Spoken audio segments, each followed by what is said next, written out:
So it's my pleasure to open this webinar. I'm really also impressed by the number of attendees that registered to the webinar. So just let me provide you some background, or say the motivation why we are holding this webinar. Okay, so as you know, the preclinical imaging field is quite, let's say, small and young if compared to the clinical one. So in particular, meaning that if you consider the availability of a repository as well as of standard for preclinical imaging dataset, those are really small in comparison to clinical repositories, as well as we lack common metadata model that can be exploited in order to provide full and detailed description of preclinical image datasets. Because of these two issues, there are also strong limitations in finding, sharing, and reusing preclinical image datasets. As well as, we may face difficulties in the standardization of image processing. And even if there are some initiatives, single center institution at the regional and national level, usually these are quite few and fragmented. So within the Euro-BioImaging research infrastructure, in particular among the activities of the medical hub, we have a data management working group that I'm coordinating, and that was devoted in the last years, let's say, to develop tools in order to facilitate the use and to facilitate the work of the several imaging centers belonging to the Euro-BioImaging research infrastructure. So as you can see from the map here on the right, there are several imaging centers belonging to the Euro-BioImaging research infrastructure.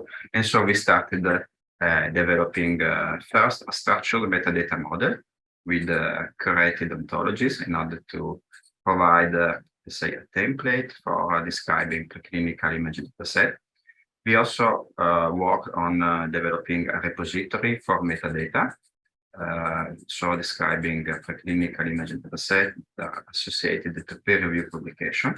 So in order to make preclinical image dataset findable, even if we are not at the moment providing, let's say, a room for store images, at least if you can provide access to the metadata that describe preclinical images, then you can allow to make them findable, and we aim also to connect this repository with the repository from other research infrastructures. And we are also developing tools for data management and processing based on the EOSC-Life platform, with the overall aim to improve standardization and to adhere to the FAIR principle. And I would also thank all the colleagues here from the imaging center that spend their time in this working group of data management, since this is some of the activities that we bring together, and these are actually the results. So during the webinar, you will see the main topics that are based on the XNAT imaging platform. So Kranti Kandula will provide you an introductory, let's say, lecture about the XNAT platform and showing the main core features. Later on, Francesco Gamaraccio will show you the XNAT PIC software that we have developed, and then we will show how we can exploit these in order to provide annotation of clinical images, as well as in order to be able to upload the whole image dataset and still preserving this annotation or grouping accordingly to the specific experimental studies. Then Ferreira and Damer will show you some examples of how to perform image processing on SNAP, so by exploiting your processing code and the Docker container. And later on, Elisabetta Spinazzola will show you the metadata model that we are developing, as well as the clinical image dataset repository that we are implementing, and how these can be connected to our XNAP platform in order to link metadata to images, as well as how we can connect these to other research infrastructure.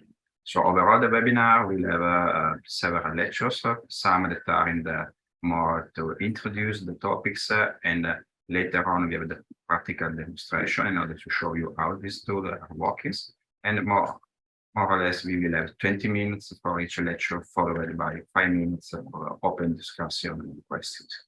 So I wish you to enjoy the webinar.